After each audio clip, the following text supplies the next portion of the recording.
आशा करता हूं आप सब बहुत अच्छे होंगे। मेरा नाम है सिद्धांत अग्निहोत्री। स्टडी क्लोज पे आपका बहुत बहुत स्वागत है। क्लास 10th का आखिरी chapter 7 lifelines of national economy. तो बेटा हमारी इकोनॉमी की लाइफलाइन क्या है? आपके पास 3 लाइफलाइन है। बहुत ही बेकार घटिया मिमिक्री। तो यहाँ पे भी हमारे पास लाइफलाइंस हैं जो हमारी इकोनॉमी को चला रही हैं। बेटा अभी तक हमने इंडस्ट्रीज की बात की, मिनरल्स, एग्रीकल्चर की बात की, लेकिन तुमने ये सोचा कि ये सब हो कैसे रहा है? ट्रांसपोर्ट हो रहा है ना, गुड्स एंड सर्विसेज। टैक्स नहीं है यहाँ पे, गुड्स एंड सर्विसेज जो है उसका ट्रांसपोर्ट हो रहा है एक जगह से दूसरी जगह से। तो अब इन मूवमेंट को फैसिलिटेट कौन कर रहा है? ये जो ट्रेड हो रहा है कहां से? या तो 3 जगह से होगा, या तो जमीन से होगा, या तो पानी से होगा, या तो हवा से होगा। पानी का मूवमेंट सबसे सस्ता होता है, ठीक है? तो आप समझिए कि जो लोग इन ट्रेड को फैसिलिटेट करते हैं उनको कहते हैं ट्रेडर्स, है ना? जो प्रोडक्ट कंज्यूमर्स तक पहुंचाते हैं, फैक्ट्री से बना, भाई किसान से फैक्ट्री तक मूवमेंट, ट्रेडर्स। फैक्ट्री से दुकान तक traders. So traders are basically everywhere, बहुत पैसा कमाते हैं। ये जो मिडिल मैन होते हैं ना, बहुत पैसा कमाते हैं। तो ये डिपेंड, जो पेस है कंट्री की डेवलपमेंट की, डिपेंड करती है कि गुड्स एंड सर्विसेज कितना ज्यादा हुआ। कहते हैं ना जीडीपी, जो आपका ग्रॉस डोमेस्टिक प्रोडक्शन है गुड्स का, कितना हुआ वो, दैट्स इट। तो या तो लैंड, वाटर और एयर। तो यही 3 ट्रांसपोर्ट है। साइंस एंड टेक बढ़ता जा रहा है और इन्फ्लुएंस ऑफ ट्रेड भी बढ़ता जा रहा है कि नहीं?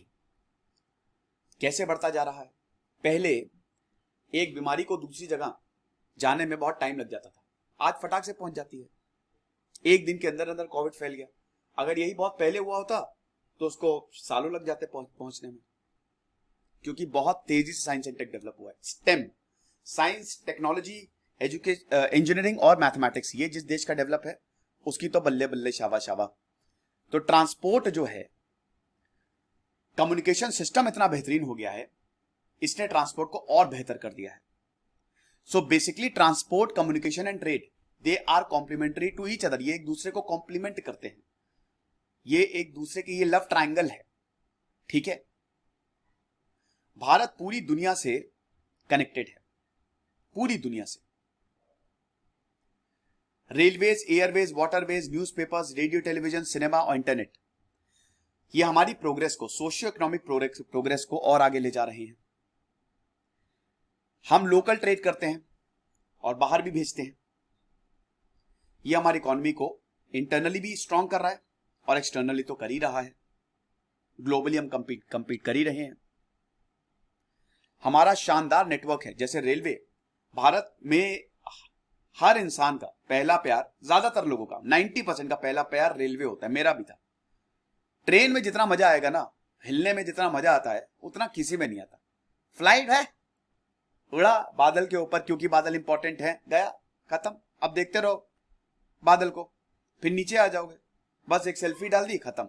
ट्रेन देखो, ट्रेन में जाओ, खूब खचाखच भीड़, प्लेटफॉर्म पे अनाउंसमेंट, अंदर बटरफ्लाई उड़ने लगती है कि ओ माय गॉड ट्रेन आ रही है, ट्रेन आ रही है, दनदनाती हुई ट्रेन आती है। वैप, वैप, डब्ल्यू, आपने देखा होगा इंजन के सामने हमेशा वैप लगाओ। ये WAP आप समझते हो? पी मतलब होता है जो आखिरी का पी, पैसेंजर। अगर जिस इंजन में पी लगा है तो पैसेंजर ट्रेन है। अगर जी लगा है, वैग, आपने जी भी देखा होगा, तो गुड्स ट्रेन है, जी। वैप होता वाइड गेज में चलती है ना, मीटर गेज खत्म हो गई, ब्रॉड गेज या वाइड गेज। और ए मतलब AC को यूज करता है, अल्टरनेटिंग करंट, ठीक है? तो आप वैप, वैग यूज करना, इनका मॉडिफिकेशन होता रहता है, वैप 5, वैप 7, ये चीज। रेलवे में मजा आ जाता है, स्पेशली अगर जनरल में नहीं गए तो क्या गए भाई। असली भारत देखना है तो जनरल में जाओ, सब ठसे ठसे एकदम जाते हैं, हवा भी पास नहीं हो पाती है। लेकिन रेलवे, असली भारत तो एकदम रेलवे, एकदम डीप पेनिट्रेट होते हुए मजा आ जाती है। कोंकण रूट तो शानदार है, घाट सेक्शन तो और भी बेहतरीन है। तो सबसे पहले हमारा रोडवेज। भारत का रोड नेटवर्क बहुत बड़ा है, 56 लाख किलोमीटर का है। तो roadways, they are preceded the railways. सबसे बड़ा नेटवर्क है रोडवेज का। अपनी कार उठाओ, कहीं पे भी चले जाओ, रेलवेज पे एज है। रेल हर जगह जा नहीं सकती, लेकिन रोड को आप हर जगह रोड तो होगी ही होगी, है कि नहीं है? और उसको मेंटेनेंस भी इसका कम होता है। और रेलवे लाइंस को, तो रेलवे लाइंस बिछाने में बहुत खर्चा आता है, लाखों करोड़ों का खर्चा आता है। लेकिन रोडवेज में खर्चा नहीं आता है। आप मनाली रोड से चले जाओगे, रेल थोड़ी ना है वहां पे, तो रोड हर जगह आपको मिलेगी। पहले भी जो पूरा का पूरा मूवमेंट होता था वो या तो रोड से होता था या फिर होता था पानी से, है कि नहीं। ये देखो मस्त एकदम, वो आगरा एक्सप्रेस पे देखा कि नहीं, अबे यार गजब। तो रोड्स जो हैं ये स्लोप्स पे होती हैं, ये पहाड़ों पे होती हैं। रोड्स कहीं पे भी आप बना सकते हो। ट्रांसपोर्टेशन रोड्स पे बहुत ही सस्ता होता है, इकोनॉमिकल होता है कि नहीं। रेलवेज में महंगा होता है। Door to door service, cost of loading unloading काफी लोअर होती है। ये पहली लाइफलाइन है हमारी। और रोड ट्रांसपोर्ट जो है वो बाकी के लिए भी फीडर है ना। मतलब रेलवे स्टेशन पे आप कैसे जाओगे? ऐसा तो नहीं कि कोई एक ट्रेन लेने आएगी, हेलीपैड बनवा रखा है आपने छत पे, जाओगे तो रोड से ही ना। तो भारत में रोड की बात करें तो 6 क्लास है, ठीक है। Golden quadrilateral super highway, quadrilateral मतलब 4, तो जो 4 महानगर हैं, दिल्ली, कलकत्ता, चेन्नई, मुंबई और दिल्ली, मतलब इनको जोड़ेगी। 6 लेन सुपर हाईवे है ना। ये बहुत बड़ा डेवलपमेंट प्रोजेक्ट है, 6 लेन का, जो दिल्ली, कलकत्ता, चेन्नई, मुंबई पूरे भारत को एक से जोड़ देगी। Then there is north south corridor, Jammu and Kashmir, Srinagar को कन्याकुमारी से, सोचिए श्रीनगर को कन्याकुमारी से जोड़ेगा ये नॉर्थ साउथ कॉरिडोर, नॉर्थ को साउथ से कनेक्ट करेगा। Then there is east west corridor, east को वेस्ट से जोड़ेगा, मतलब सिलचर को जो आसाम है उसको पोरबंदर गुजरात से जोड़ेगा, तो हॉरिजॉन्टली, ठीक है। तो मेजर ऑब्जेक्ट क्या है इन सुपर हाईवे के, कि टाइम रिड्यूस होना।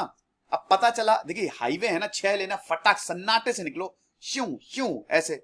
अब पता चला जा रहे हैं उबड़ खाबड़ रोड पे, जाम लग गया है ना, कोई इधर से गाड़ी निकाल रहा है, कोई उधर से गाड़ी निकाल रहा है, वो मजा नहीं आता है, दिमाग खराब हो जाता है। जो हाईवे प्रोजेक्ट्स हैं वो national highway authority of India, ये भारत का नेशनल हाईवे नेटवर्क है, तो आप देख सकते हैं, ठीक है। तो मैं आपको दिखाता हूं, ये है येलो में गोल्डन क्वाड्रिलेटरल, ठीक है, ये इतना बड़ा है। Then this is east west corridor, ये जो आपको दिख रहा है। Then this is north south corridor, ये सबसे बड़ा है, सीधा यहां तक जाएगी, ओके। तो नेशनल हाईवेज ये extreme parts of the country, NH दिखा रहे थे ना, एनएच, तो it is national highway, that means national highway. ये CPWD, central public works department complete करती है। तो मेजर नेशनल हाईवे हैं, north south east west direction में जाते हैं, नॉर्थ से साउथ और ईस्ट टू वेस्ट, कोई इश्यू इसमें तो कोई प्रॉब्लम नहीं होगी।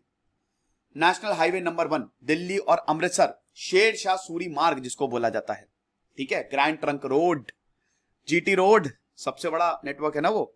स्टेट हाईवेज की बात करें तो अगेन यहां पे स्टेट हाईवे, तो स्टेट कैपिटल्स को ये लिंक करते हैं, इनको स्टेट हाईवे कहते हैं। जो स्टेट कैपिटल को, जैसे लखनऊ को डिस्ट्रिक्ट हेडक्वार्टर दूसरे डिस्ट्रिक्ट के साथ लिंक करेंगे, लखनऊ से बनारस जाना है लिंक, तो वी हैव स्टेट हाईवेज, ठीक है। नेशनल हाईवे ये extreme parts of the country करेंगे। आप नेशनल हाईवे पे चलते चले जाओ, आप एक स्टेट से दूसरे स्टेट में पहुंच जाओगे, लेकिन अगर आप स्टेट हाईवे पे जा रहे हो तो उसी स्टेट में ही रहोगे, समझ रहे हो। तो ये चीज अब ये स्टेट का पब्लिक वर्क्स डिपार्टमेंट जो है वो करता है। Then there is district roads, ये फिर डिस्ट्रिक्ट हेडक्वार्टर्स में होती हैं, ये जिला परिषद है ना। बाकी और भी रोड्स होती है, प्रधानमंत्री ग्रामीण सड़क योजना, इसके तहत बाकी भी रोड्स बनाई जा रही हैं। ऐसा ये है ग्रामीण सड़क योजना में कि हर गांव को मेजर टाउन से कनेक्ट कर दो, और चाहे कोई भी सीजन हो, बारिश हो सर्दी हो, ये रोड्स ना टूटे। लेकिन हमारी रोड्स टूट जाती हैं, आपने अक्सर देखा होगा कि बड़े बड़े गड्ढे हो जाते हैं। बॉर्डर रोड्स हैं, अब बॉर्डर पे जो रोड्स बनाते हैं वो हमारी मिलिट्री बनाती है, मिलिट्री का विंग है बॉर्डर रोड ऑर्गेनाइजेशन। तो बॉर्डर पे भाई मिलिट्री के लिए तो कुछ नहीं रुकना चाहिए ना, फटाफट रोड उनके लिए इतनी मक्खन जैसी होनी चाहिए कि जो 10 घंटे में सप्लाई पहुंचनी हो वो 4 घंटे में पहुंच जाए। इसको 1960 में स्टैब्लिश किया गया था। अभी आपने देखा जो चाइना के साथ कॉन्फ्लिक्ट हुआ था वो गोल्डी शोक रोड, गोल्डी बेक रोड पे ही तो हुआ था ना, कि बीआरओ वहां पे रोड बना रही थी 160 किलोमीटर का लंबा हाईवे, तो चाइना भड़क गया। अब रेलवे की बात करते हैं, छुक छुक गाड़ी। तो railway principal mode of transportation है, 2 तरीके की होती है, एक फ्रीट मालगाड़ी और एक पैसेंजर। आपको बता दूं कि मालगाड़ी से ज्यादा पैसा कमाती है सरकार, पैसेंजर से इतना नहीं कमाती है। तो इंडियन रेलवे दुनिया का one of the biggest railway है, सेकेंड है कि थर्ड है, मैं थोड़ा सा आप देख लीजिएगा। भारत की लाइफलाइन है रेलवे। कहीं पे भी जाना हो हमको रेलवे ही याद आती है। मैं खुद रेलवे प्रेफर करता हूं दोस्तों, सस्ती, मध्य, टिकाऊ। 150 सालों से रेलवे हमारे साथ। 1853 में चलाई गई थी ना थाने में पहली रेलवे, हमारी पहली रेलवे ट्रेन ब्रिटिशर ने अपने लिए बनाया था।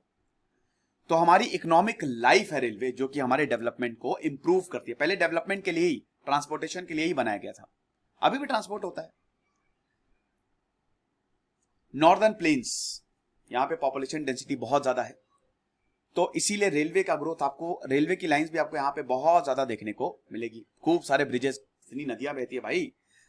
रिवर के बारे में मैंने आपको बताया था, भारत का drainage system Himalayan river system और पेनिनसुलर रिवर सिस्टम है कि नहीं। और ब्रिजेस बने हुए हैं, लंबी लंबी नदियों के ऊपर ब्रिजेस बने हुए हैं। हिली टेरेन्स में भी, पेनिनसुलर रीजन की बात करें तो वहां पे भाई हिली टेरेन है। कोंकण रूट, वेस्टर्न घाट्स में देखिए तो पूरा कोंकण रूट कवर करता, बहुत ही खूबसूरत है ये। तो वहां पे हिल, गैप, टनल आपको देखने को मिलेगी, घाट सेक्शन देखने को मिलेगा। हिमालय में भी रेलवे, लेकिन ये टॉय ट्रेन है, ये ब्रॉड गेज नहीं, मीटर गेज है, वो छोटी पटरी पे चलती है, छोटी वाली, है ना। तो ये चीज है। अब वेस्टर्न राजस्थान, गुजरात जो स्वैम्प है वहां पे, और forested track MP, Chhattisgarh, Orissa, Jharkhand में मुश्किल था, लेकिन उसके बावजूद वहां पे रेलवे लाइंस जाती हैं। फिर गैप है, हमको गैप देखने को मिलते हैं, पासेस, तो वहां पे रेलवे लाइंस बिछाई गई है भाई। ये इस तरीके से आप वेस्टर्न घाट देखो तो ऐसे जाता है ना वो, उसमें गैप नहीं, लेकिन जो थोड़ा बहुत गैप है, पाल घाट हो गया, भोर घाट हो गया, वहां से रेलवे लाइन निकाली गई है। क्योंकि भाई पहाड़ है ना, जंगल है, पहाड़ है, उनमें से गैप कहां से आप काट, पूरा पहाड़ काट के थोड़ी ना आप निकालोगे। तो जहां पे आपको जरा सा गैप दिखा, निकाल दी रेलवे लाइन। तो कोंकण रेलवे का जो डेवलपमेंट है भाई, वो ऐतिहासिक है। कितने लोग इसमें मारे गए हैं इस पूरे रूट को डेवलप करने के लिए। पूरा जंगलों के बीचों बीच, मुंबई से गोवा का क्या शानदार रूट है। गोवा के आगे जाओ तो दूध सागर फॉल, तो जंगलों के बीचों बीच पहाड़ियों से होते हुए बहुत ही खूबसूरत है वो रूट। तो सच में एक्सपीरियंस करने वाला है। वो नासिक के आगे घाट सेक्शन पड़ता है ना, बहुत ही खूबसूरत। कई बार लैंडस्लाइड भी हो जाती है, तो हालांकि रेलवे में अगर लैंडस्लाइड हुई पहाड़ों पे तो तुरंत उसको क्लियर किया जाता है। Then there is pipeline. Pipeline transport network ये नया अराइवल है ट्रांसपोर्ट मैप में अगर बात करें तो। पहले क्या था कि ये वाटर को शहर और इंडस्ट्रीज तक पहुंचाते थे, लेकिन अब पाइपलाइन से, आपने देखा होगा गैस पाइपलाइन, एलपीजी, आपका गैस जो है वो पाइपलाइन के थ्रू आती है। तो अब ये बहुत बड़ी बड़ी पाइपलाइन बिछाई जाती है, तो हम crude oil, petroleum products, natural gas को एक जगह से दूसरी जगह तक पहुंचा सकते हैं। जैसे बहुत बड़ी इंडस्ट्रियल बेल्ट है, तो महाराष्ट्र में ना 1700 किलोमीटर की पाइपलाइन, आप उनको गैसेस की जरूरत पड़ती है इंडस्ट्रीज को, तो सारी इंडस्ट्री को वहां पे पाइपलाइन बिछा के इंडस्ट्रीज को सप्लाई कर दी है। बहुत बड़े बड़े थर्मल प्लांट्स लगे हुए हैं। सॉलिड्स आसानी से यहां पे ट्रांसपोर्ट हो सकता है। बरौनी, मथुरा, पानीपत, सब पाइपलाइन है यहां पे। ये इस तरीके से इतनी बड़ी पाइपलाइन होती है तो ट्रांसपोर्टेशन आसान होता है। शुरुआत में तो पाइपलाइन की कॉस्ट काफी ज्यादा थी, लेकिन धीमे धीमे जब जैसे जैसे टेक्नोलॉजी आगे बढ़ी कम हो गई। अब देखिए इसमें सबसे बड़ी बात है ना, इसमें डिले नहीं होगा। पाइपलाइन के थ्रू कनेक्टेड है तो फटाक से, जैसे क्रूड ऑयल चाहिए फटाक से दे दो। 3 इंपॉर्टेंट नेटवर्क हमको देखने को मिलते हैं। एक, आसाम से कानपुर वाया गुवाहाटी, बरौनी और इलाहाबाद होते हुए। इसकी ब्रांचेज जो है वो बरौनी से हल्दिया वाया राजबंद, राजबंद टू मौरीग्राम और गुवाहाटी टू सिलीगुड़ी। तो ये एक तो आसाम से कानपुर तक जाती है और बीच में ये सब पड़ता है वाया इसी के route. Then there is Gujarat से जालंधर पंजाब।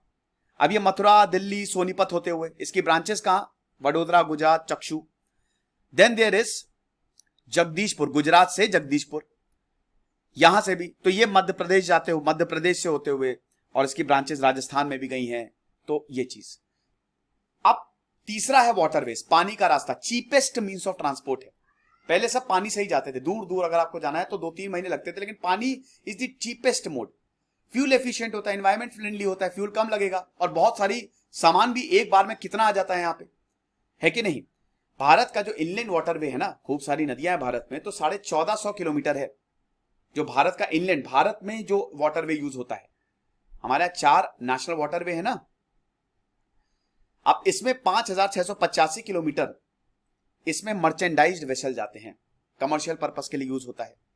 तो नेशनल वाटरवे ये इस तरीके से, ये आप देख सकते हैं, ठीक है। ये तो रेलवेज का नेटवर्क है, इंडिया का रेलवे का नेटवर्क है। तो जो नेशनल वाटरवे है सबसे बड़ा है इलाहाबाद और हल्दिया के बीच में, गंगा रिवर, 1620 किलोमीटर का है national waterway 1। Then Sadiya to Dhubri national waterway 2। Brahmaputra river 891 kilometre. Then 205 kilometre का सिर्फ और सिर्फ ये केरल में कोट्टापरम कोलम ऊटी से चंपाकर, ठीक है। देन 1078 किलोमीटर का नेशनल वाटरवे 4, ठीक है, गोदावरी और कृष्णा रिवर जो कि पुडुचेरी को पूरा करता है। Then there is national waterway 5। तो ये चीज है, और साथ ही साथ इसमें बहुत सारे इनलैंड वाटरवेज भी आपको देखने को मिलेंगे। ट्रेड बहुत ज्यादा होता है इन वाटरवेज से, तो इसीलिए बड़ा इंपॉर्टेंट है ये हमारी इकोनॉमी के लिए। सी पोर्ट्स की बात करें तो भारत की बहुत लंबी 7,500 किलोमीटर की कोस्ट लाइन है, 12 मेजर पोर्ट्स हैं, 200 नॉन मेजर पोर्ट्स हैं। 95% जो फॉरेन ट्रेड है भाई सब कोस्ट पे ही होगा, ये पोर्ट्स जो है वो हैंडल करते हैं। गुजरात में जो कांडला है कच्छ में, ये सबसे फर्स्ट पोर्ट था जो डेवलप हुआ इंडिपेंडेंस आजादी के बाद। मुंबई में बहुत पोर्ट होता था, तो मतलब मुंबई के पोर्ट से बहुत ट्रेड होता था, तो इसके बर्डन को कम करने के लिए कांडला में बना दिया है कि नहीं। क्योंकि जब भारत डिवाइड हुआ तो कराची एक बहुत इंपॉर्टेंट पोर्ट हुआ करता था, वो पाकिस्तान के पास चला गया, तो सारा बर्डन मुंबई पे आ गया। तो अब मुंबई का बर्डन कम करने के लिए कांडला बनाया गया। इस समय कांडला को दीनदयाल पोर्ट भी बोला जाता है, ठीक है। तो जो भी एक्सपोर्ट और इंपोर्ट होते हैं, बाहर का तो है ही है, लेकिन घर का भी, जम्मू एंड कश्मीर, हिमाचल प्रदेश, पंजाब, हरियाणा, वो सब यहां से होता है, ये आप देख सकते हो, है ना। इस तरीके से पोर्ट्स आपको देखने को मिलेंगे। हमारा सबसे बड़ा है मुंबई, सबसे बड़ा पोर्ट है जिसको जवाहरलाल नेहरू पोर्ट भी बोला जाता है ना। Mumbai is the biggest port. तो ये चीज है। फिर मार्मागांव पोर्ट है, ये प्रीमियर आयरन ओर पोर्ट है, यहां से आयरन ओर एक्सपोर्ट किया जाता है। भारत का 50% आयरन ओर गोवा से ही, मार्मागांव गोवा में है, यहां से एक्सपोर्ट किया जाता है। Then there is new Mangalore port जो कि कर्नाटक में है। अगेन ये आयरन ओर कॉन्सेंट्रेशन को, कुद्रेमुख माइंस है ना, ये पोर्ट माइंस के पास है भाई। महाराष्ट्र में अच्छा खासा आयरन ओर आता है, इधर छोटा नागपुर प्लेटू, तो उधर से जो जितना भी आयरन ओर आता है वो यहां से सीधा एक्सपोर्ट कर दिया जाता है। कोची जो है, कोची भी बहुत इंपॉर्टेंट पोर्ट और एक नेचुरल हार्बर है, तो ये बहुत अच्छी बात है। देन देयर इज टूटीकॉर्न, तमिलनाडु में है, टूटीकॉर्न जिसको बोला जाता है। चेन्नई ओल्डेस्ट आर्टिफिशियल पोर्ट है देश का, ओल्डेस्ट आर्टिफिशियल पोर्ट। नेचुरल तो है ही है, जैसे कोची में तो नेचुरल है वो तो, लेकिन कुछ हमने बनाया है, तो चेन्नई इज दी ओल्डेस्ट।